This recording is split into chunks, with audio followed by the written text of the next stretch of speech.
Shalom, shalom, mes bien-aimés dans le Seigneur. C'est encore votre humble serviteur, Pasteur Géry. Nous venons encore une fois de plus pour partager la bonne nouvelle qui est la parole de Jésus-Christ avec vous. Là où vous êtes, là où vous se retrouvez, que Dieu vous bénisse une seule fois encore.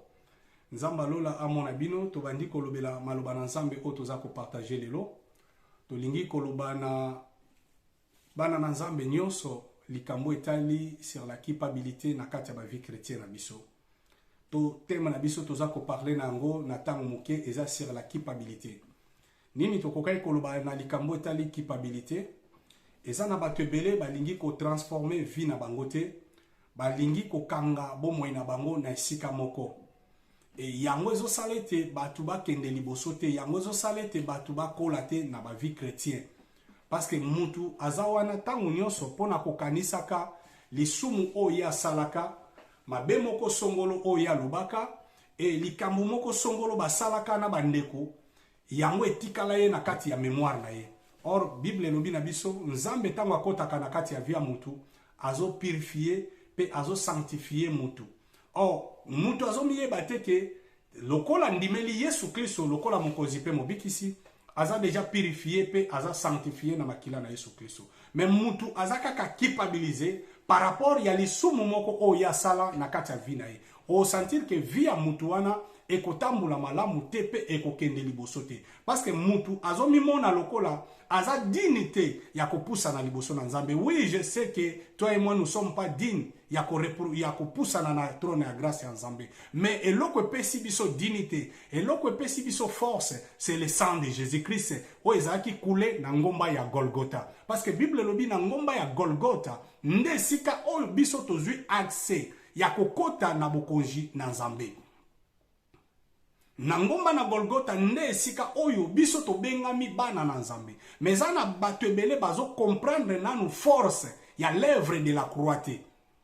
Bien aimé, force ya l'œuvre de la croix. L'œuvre de la croix ezo yate pona ko yeba na kozongisa biso sima, mais l'œuvre de la croix azo ya pona ko tindika bato nyonso bazonga sima bakende liboso. Totanga mukana na nzambe, Bible lobi na Hébreu. Nazotanga na Hébreu chapitre nango 12 verset nango 14. Bible lobi cherchez la paix avec tous et la sanctification sans laquelle personne ne verra le Seigneur. Bible za koloba na biso to luka kimia na batu nyonso kozanga yango mutu moko akomona nkolo azalite. Bien aimé na kati na bomwe na biso eloko ezoboma ba conscience na biso eza la culpabilité. Bien aimé soki conscience na yo ezali mauvaise. Soki conscience na yo e baby, mutu akobongisa ngo azate. Donc il faut luka o réparer conscience na yo, o tika la kimia na kati na bomo ina pona kolandaka liloba na nzambe.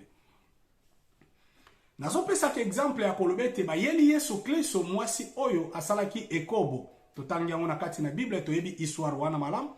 Tango ba yena mwasi wana liboso na nkolo Yesu Kristo, bazoyebisa Yesu balobi mwasi oyo asumuki asali mabe esenge na biso koboma ye na mabanga selon la loi de Moïse. Et bien aimé, nous ne sommes pas là pour inculquer les gens selon la loi de Moïse. Nous sommes là pour inculquer les gens à comprendre la grâce musala na ngweza nini na sena moi oyo. Mais nous ne sommes pas là pour encourager les gens à continuer na vie à péché. Donc, vie à péché, pas na biso, eza lisumu ekotika la lisumu. Mais il faut prêcher les gens la grâce de Dieu, ou ils ont sirabondé likolo na bomwe na biso. Parce que apôtre Paul, à kemusika lobi, quand nous vivons dans cette terre, nous vivons grâce sur grâce na kati ya vie na biso. Donc, tozo comprendre que soki toza na sena moi oyo, eza par rapport ya ngolu na nzambe. Eza pona ba effort na biso te, mais la grâce du Seigneur eza sirabondé likolo na biso. Yango ndezo sala biso aujourd'hui, tozala ba oyo babengami bana na nzambe. Et bien aimé, la culpabilité ezo imposer mutu aluka lisusu elongi na nzambe te. La culpabilité ezo imposer mutu azonga sima mutu azalaki malamu liboso na nzambe. Parce que tango mutu azo se culpabiliser na problème moko ayeba kito asalaki yango etikali comme un péché auto bengaka un péché charnel, un péché chéri. Un péché chéri oyo olongolango souté. Donc mutu ko sambelo koti jeûne prière ya une semaine au quotidien de prière il y a 3 jours mais ozo raisonner ka lisumu yo salawana est-ce que réellement nzamba limbisinga réellement nzamba limbisinga te bien aimé nano comprendre force ya l'œuvre de la croix te parce que Bible lobi na ngomba na Golgotha Yesu amemaki mikumba na biso nyonso totangi na mukanda na Hébreu chapitre 10 Hébreu chapitre 10 verset nango 18 17 à 18 Je lis au nom du Seigneur. Hébreu Hébreu 10, 17. Oui, 10 aussi 17 oui. Oui. Je lis au nom du Seigneur. Amen. Et je ne me souviendrai plus de leurs péchés, ni de leur iniquité. Pardon. Or, là où il y a pardon des péchés, il n'y a plus d'offrande pour le péché. Ah, Bible dit, je me souviendrai plus de leurs péchés. Nzamba zobete, je me souviendrai plus de leurs péchés. Donc Nzambe awa azol talisa biso bolamu na ye katikati na bomo na biso. Alobete soki mutu asimilie liboso na ngai, amikitisi, abondeli Nzambe nako se souviendrai te na masumu ya salaki. Donc nako kanisa ngo lisusu te, na bosani yango. Et Bible lobi là où il y a le pardon des péchés, il n'y a plus d'offrande pour les péchés. Bien aimé, ezana offrande te obiso tokokai ko sala po ba limbisa masumu na biso liboso na Nzambe. Parce que Nzambe wana si amipesi ye moko lokola offrande liboso na biso to liboso na Nzambe. Yesu Masia amipesi offrande liboso na nkolo. Donc tozo comprendre te biso moko nde tozo miboma, biso moko nde tozo mizongisa sima na kolobaka tangu nyonso ke toza basumuki, toza batu mabe, oui réellement Bible lobi na biso muto akolobete asali lisumu te aza mokosi liboso na Nzambe. Oui, c'est la parole de Dieu. Mais la parole de Dieu ezo impliquer biso vie ya péché te. Ke to vanda kawana pona kotala kaka mabe ya baninga, pona kolobaka kaka mabe ya batu, pona kolobaka kaka mabe ke ye mutalobaki yende mutasumuki ngande mosantu. Bien aimé, mutazo sanctifier biso, mutazo purifier biso. Eza Nzambe na bomoy. Et muto ebi température ya mutu ezaka Nzambe. Okoyeko yeba mabe o mutu asala parce que nous sommes là seulement pour rappeler les gens. Tu sais ce que tu as fait dans l'année comme ça, l'année passée, année écoulée, osala kiboyo, osala kiboyo. Oza makasi pona ko rappeler baninga mabe na bango. Mais malamu ya batu wana olobaka yango te. Et bien aimé, soki yo kangami na molimo wana ya kipabilité na kati na yo, obandi ko tala katangu nyonso ke ngamu na sala kiboye, ngamu tuna bebisa ki likambo boye, ngamu na bien aimé okende liboso te. Susi na Nzambe zanini. Susi na Nzambe zalete mwana na Nzambe. Tangu likambo ye na vie chrétienne, tangu lisumu ye na vie chrétienne, o popoli makolo, o telemi ozongeli na nzela na Nzambe. Et yangonde toza kotalisa bana na Nzambe. Ko comprendre te il y a une grande force. Oye fandi na kati na nzela ne kulusu. Cette force là de la croix. Yangonde zo pesa biso makasi. Ya kolongola molimo. Ya kipabilité. Oye za kolata biso. Bana na Nzambe bele lelo. Bien aimé ba sambela asute. E bele bakoma libanda na Nzambe. Pona likambo moko boye songolo asalaka. Pona réponse moko na pesa ka mutu. Pone loko mo bwe na salaka. Bien aimé eza malamu. Mais eza mabe makasi. Eza mabe makasi ya tangu nyonso ko rezonaka likamboyo ya mabe oyo salaki. Et Bible eza ko ebisa biso ne faut pas to revenir na ba événement passé. Et surtout, be événement passé o eleka na ba mauvais souvenir na kati na vie na biso to kokai ko zongela kangote na kati na ba vie chrétienne. Oyo ya malamu to kokai ko zongela ngo c'est bien. Parce que malamu ezobota malamu. Mais likambu ya mabe oyo salaki. Si obondela Nzambe si alimbisa yo. Mais yo ekangama yo kaka na kati na nzoto. Etikala yo na kati na mutema. Ato sambeli ozomona kaka lokola nani na sambeli te. Ato lelio suka nango omona kaka ke lisumu wana Nzambe. Parce que nano comprendre force ya l'œuvre de la croix te bien aimé. Bible lobi, je me souviendrai plus de leurs péchés. Je ne me souviendrai plus. Tangu Nzamba zolo bete akokanisa yango lisute, yo kanisa kango pona nini. Et yango lelo même eza na bato ebele na vie na bango, bien aimé ba avansaka te, ba pardonnaka bato te, pona nini aza wana, soki moindre problème, abandi kotangelo mabunga ya ba né passé. Même les hommes de Dieu, même les enfants de Dieu, même dans des couples, nous sommes toujours comme ça là. Oyebi likambo osala kangai, oyebi tango wana osala kanga boye. Donc muto abandi kokaniselo makambo oyo eleka bandakala. Et okotala likambo azo raisonner leyo. Eza likambo moko epassa pendant 10 ans, 15 ans passés, 12 ans passés, 9 ans passés, mais il azo raisonner ngo kaka bovandi lelo, mais azo tangelo alobi oyebi likambo osalaka ngai yo kanisi na bosani. Or Bible ezoloba na biso ete azo yebisa bana na Israël, to azo yebisa ngana yo, je ne me souviendrai plus de leurs péchés. Na lisumu oyo sala, na lisumu oyo ngana sala, nzamba azo konte nga lisumu sumu kite. Bien aimé, et là on est na assuré. Malgré place yonanga to fandi ozoka maloba na nzambe oyo. Bato bakokai kotanga yo za mutu na masumu. Bato bakokai kotangelo masumu oyo sala bandakala. Yebisaka bango ke nzambe na bomoi atanga masumu wana te. Nzambe si alimbisa ngai. Ata bino bolimbisi na bino ngate, mais nzambe na bomoi esi alimbisa ngai. Parce que Bible lobi azo yebisa na bana na nzambe te, na ko souviendre lisusu te na masumu na bino. Parce que Nganzambe, na limbisi bino, Bible l'obité, là où il y a le pardon du péché, il n'y a plus d'offrande pour le péché. Awa toza sous na tabernacle ya Moïse te. O ezaki batu po baya kozwa bolimbisi na masumu, il faut bakende ko offrir biloko, bakende ko offrir makila ya nyama to ya ngombe. Mais lelo yo toza offrir na makila ya Yesu Kristo. Nde Yesu Kristo aza koloba esika ye alimbisi biso. Bien aimé, esika Yesu alimbisi yo, ata 200 personnes ba condamné yo, ozane loko moko ya ko se reprocher te. Et ebele na bato ebele lelo bien aimé bazo sambela malamu te parce que conscience na bango eza na culpabilité moko elati bango. Et tant que conscience na yo elati culpabilité na kati na yo, lo sambo na yo eyokende su malamu te.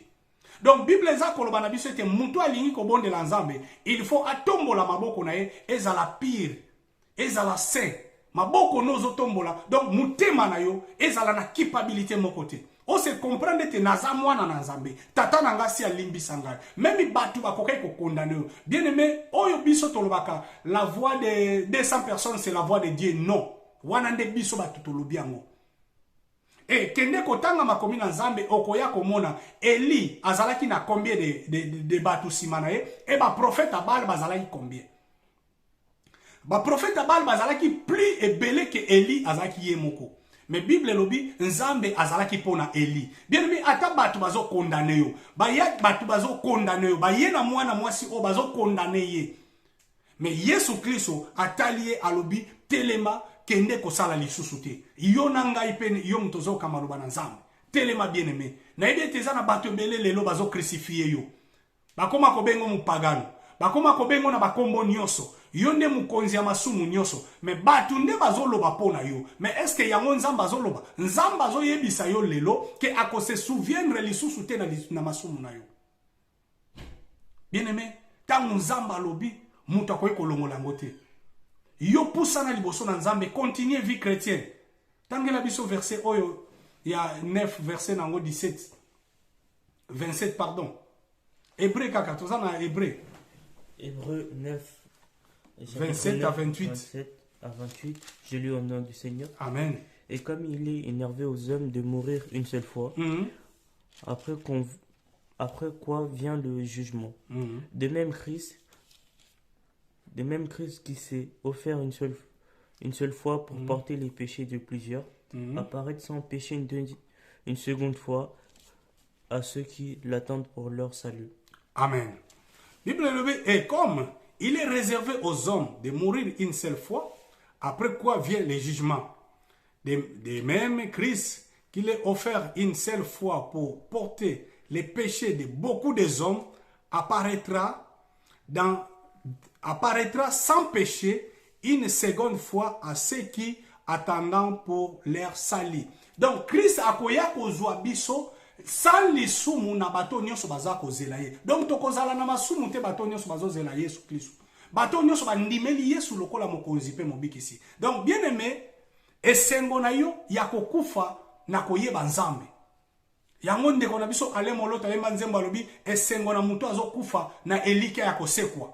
Donc tangu nazokufa na yebi ke na kosekwa esengo na ngande evandi yangwana. Bible lobi de même Christ qui s'est offert une seule fois pour porter les péchés de beaucoup des hommes. Donc il a porté pas une péché mais les péchés. Au pluriel, au batanga ba yebi yango bien, les péchés. Donc Nzambe Yesu Masiya tanga kufi na ngoma na Golgotha, yenda memi masumu na biso. Siko masumu batu ba tiela yo, masumu batu ba kondana ka yo ti lelo. Lisumu yo sala yango ekangama yo ti lelo. Olongola kango te pona nini. Pesa mikumba ne pa na Yesu Kristo.